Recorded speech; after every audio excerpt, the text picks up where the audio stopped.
We interrupt this program to bring you some new updates. Hey everyone, Ron here from Tasmanian Sea Change. Now, giving you a little bit of a back story to the whole situation with everything that we're trying to do here on YouTube, to give people a bit of an idea of, in this end of the world anyway, in Australia, in Tasmania, down here, for our specific circumstances. It was basically in 2023 that I left Townsville. Now, you're seeing videos and that come up on YouTube at the moment that are from then through to now. Basically because of having a lot of stuff in containers and going through lots of rigmarole and COVID, and so the list goes on, and there goes my coffee.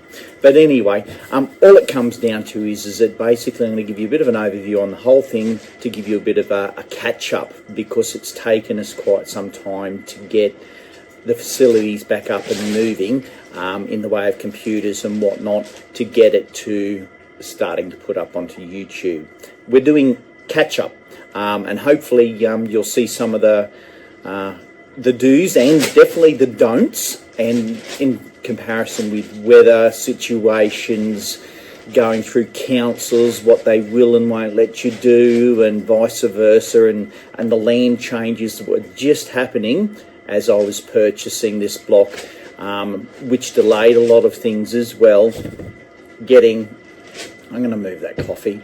Getting the appropriate approvals because of the land usage changes, and it happened not just in the little place that I'm in Waratah, it happened all over Tasmania, and it changed a considerable amount of things, again, to what you can and can't do.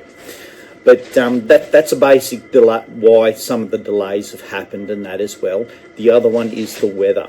But everyone is seeing weird and wonderful weather, and all sorts of things happen all over the world. We know it's not just here as well. And I'm sure you can see me mate here in the back. You'll see him come out of one of the containers, which I've had in Townsville for many, many, many years, and it took quite a bit to get it through customs and whatnot from the mainland down to Tasmania, especially because he's made out of wood, with all the biosecurity and stuff like that as well. But okay, getting on to it. The aims with the buying the block, I basically wanted to come somewhere where I didn't have to worry about cyclones and flooding every second day of the week, and the heat was just phenomenal.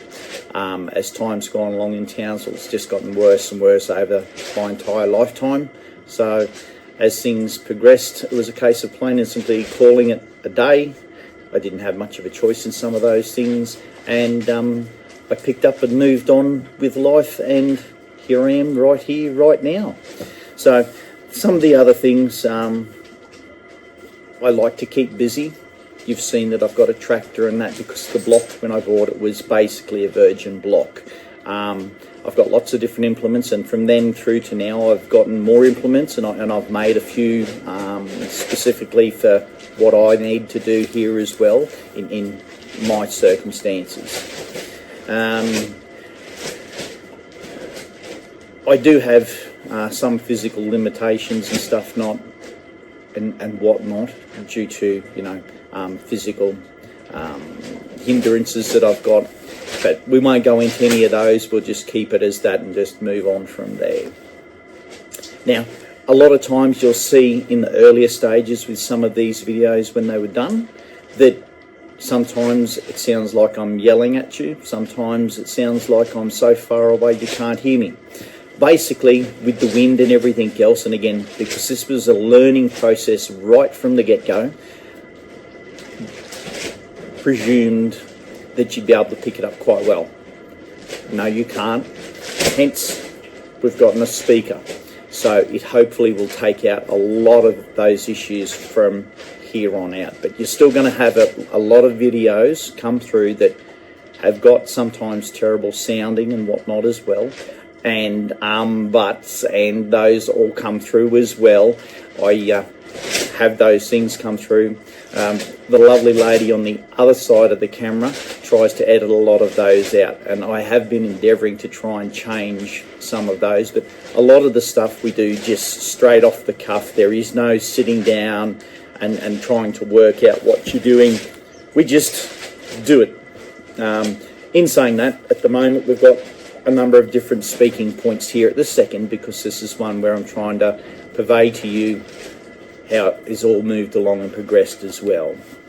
I used to do quite a lot of stuff with landscapings and stuff like that as well, and that's some of the information and that I'm going to hopefully purvey to a lot of you through what I'm doing here. And again, there's a lot of things, including working on the tractor and that.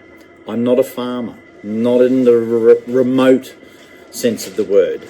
Okay, so all it comes down to is that with my knowledge that I know and the conditions of my soils and stuff like that here, we're going to try and fix it all up and make our area here more usable for our vegetable patches and fruit trees and just even general grasses and trees in the paddocks. So we can hopefully put ourselves some cows out there at the same time, just to keep the grass down and have a bit of extra food in the freezer later on. But getting on to the next couple of bits and pieces as we go through, one thing that we've found, when you're looking for a place, don't rush.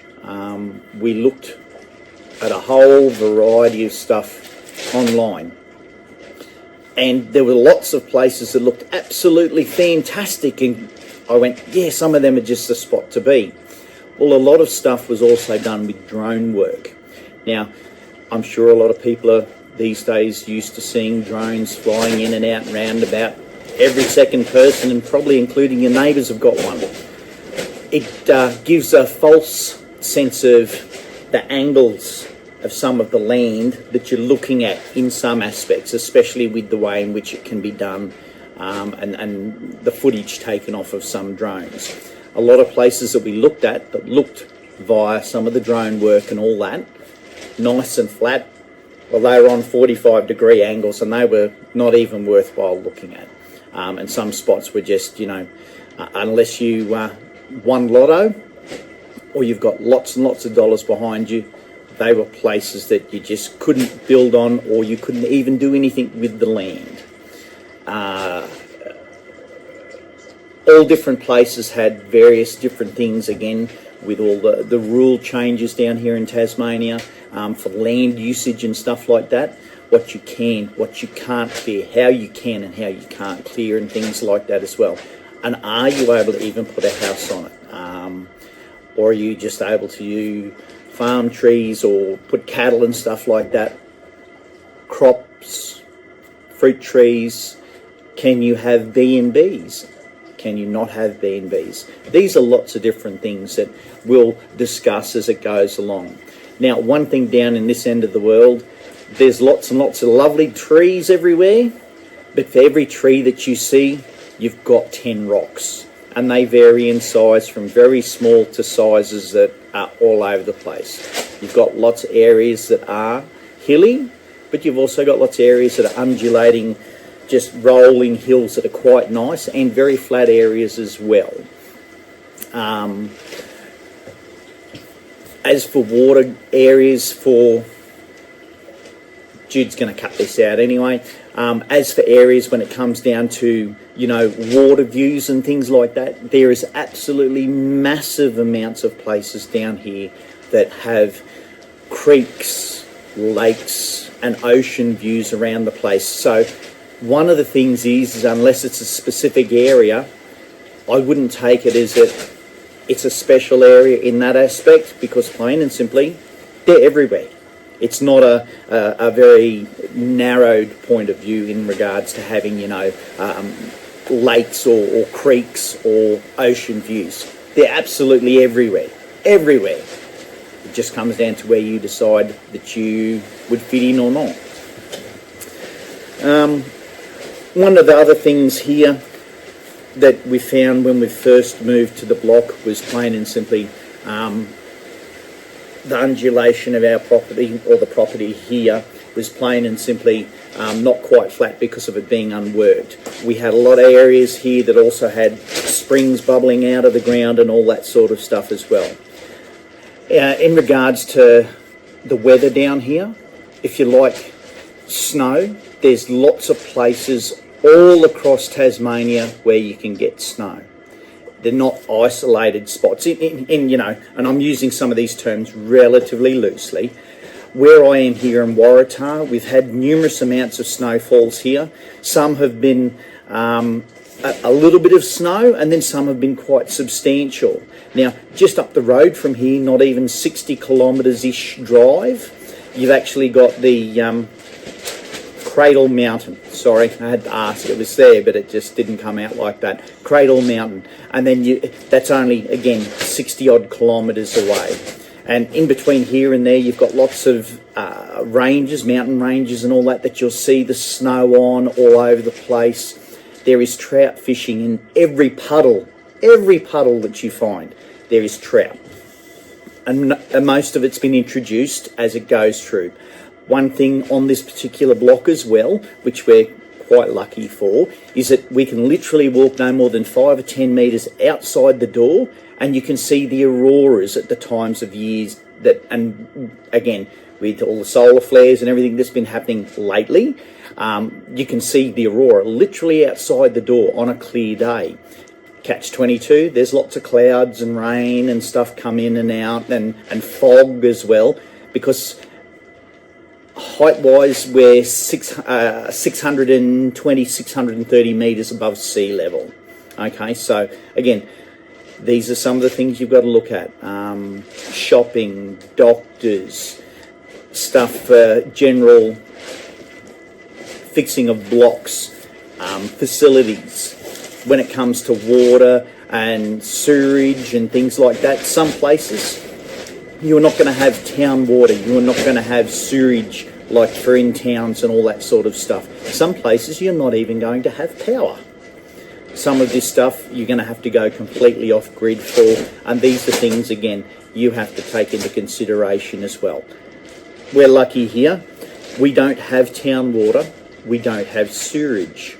We have power running past the front gate. Gotten 3-phase power up to here as well, and you'll see some of these things in the videos and all that as it goes through.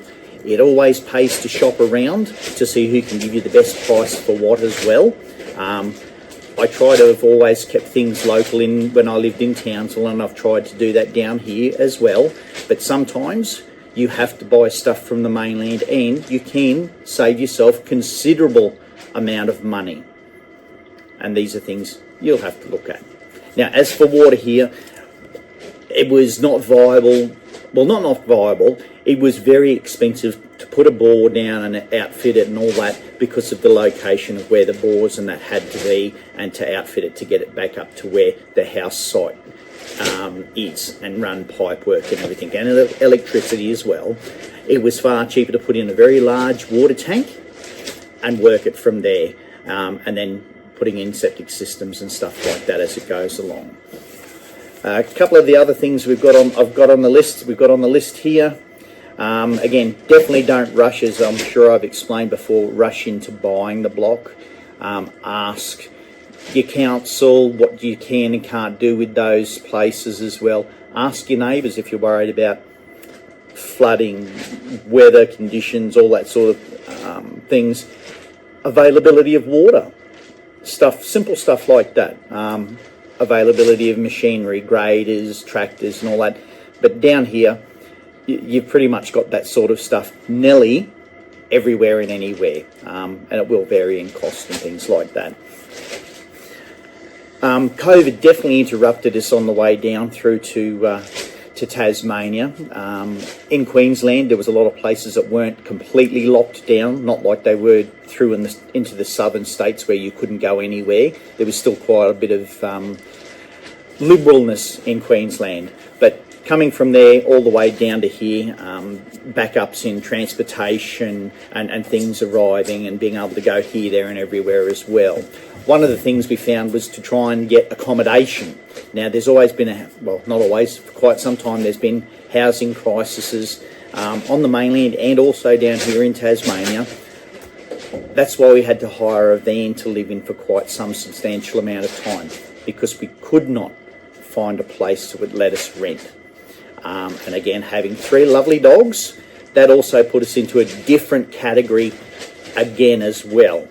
So hiring a van and all that was one of the best things to do. There's lots of people and places that hire vans down here, and we've actually become very good friends with the people that hired us our van, and we're still very good friends with them to this very day. And we've got lovely little Shimba here. Come on, fur, baby. Oh, yes, I love you too. Lovely little Shimba here. She's not very large. No, don't go walking across the tape. Yeah, I love you too, yucky. She's basically 7-8 years old now, approximately the same age as Princess. Jasmine is the maroon brindle-looking dog, the 3rd one, and she's 3. You'll see pictures and photos of them from when we actually got them as it goes along. But they're Jasmine and Princess are in the 50 kilo plus each scenario, and this little one here, she's a very big King Charles, and she's about 12 kilos. You sit back there, sweetie. Sit down. Good girl. As most people know with cabbies, they like to sit on your lap and on the armchair on the back of the lounge. They've got to be close, got to be touching. She just loves it, and she thinks it's just the duck's guts. You've got lots of places you can go and visit, and again, Tasmania is the land of rivers, creeks, lakes, dams, absolutely beautiful areas and all that as well. There are plenty of B&Bs all across Tasmania. Making sure at certain times of the year, though, you've got advanced bookings for that sort of stuff is a key. Because again, when we'd arrived down here, because people started travelling and all that again and were able to get out because of COVID and whatnot, a lot of places were absolutely booked out. At one stage there, I had to drive from Waratah all the way back and across over to St Mary's on the other side, on the east coast, just to have somewhere to stay. Again, timing, that's the way it worked. And as for fishing and beaches and stuff like that, you can do that everywhere. There's all sorts of things that you can catch down here in Tasmania, not just trout. You've also got the lobsters, you've got scallops, mussels, whiting. Again, this is just a few, but there's lots of stuff that you can do all year round. And again, lots of touristy stuff to do as well. And there are also lots of hiking and biking in the areas as well. So, and they're just some of the many things you can do. And it ranges from young families all the way through to more older, mature singles, if you're into the adventuring and all that sort of stuff as well. And you always get to see Tasmanian devils around the place, but please be mindful of them and the lovely wombats, because they don't pay too much adherence to cars and trucks and whatnot as well. So there's also lots of echidnas.